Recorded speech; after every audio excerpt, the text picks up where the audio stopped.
বেগার description এবং বেগার belief খুবই গুরুত্বপূর্ণ ইডিয়ম, যার অর্থ আপনাকে জানতেই হবে যদি ইংরেজি ভাষায় দক্ষ হতে চান। বেগার ডিসক্রিপশন, যার অর্থ হচ্ছে বর্ণনাতীত হওয়া। বেগার বিলিফ, যার অর্থ হচ্ছে অবিশ্বাস্য হওয়া। বেগার একটি ভার্ব, কোনো কিছু বা কাউকে অসহায় করে তোলা বা হতদরিদ্র করে দেয়া, সেটাই হচ্ছে বেগার, মানে ভিক্ষুক বানিয়ে দেয়া, সেক্ষেত্রে বেগার।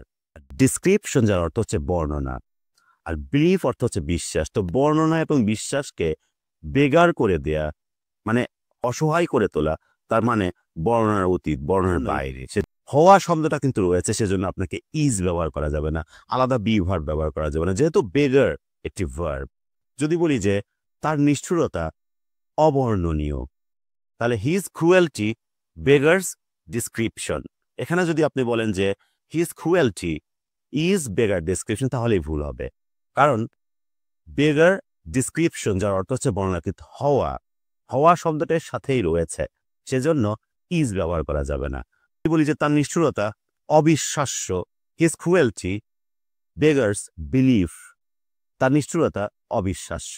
স্থানের সৌন্দর্য ভাষায় বর্ণনা করা যায় না, বা অবিশ্বাস্য বা অবর্ণনীয়, তাহলে আপনি বলতে পারেন যে the beauty of this place beggars description, beggars belief. আমি যা দেখেছি তা ভাষায় বর্ণনা করা যায় না, অবিশ্বাস্য, অবর্ণনীয়। তাহলে what I have seen beggars description, beggars belief. Viewers, আশা করি বুঝতে পেরেছেন। If you like this video, don't forget to share it.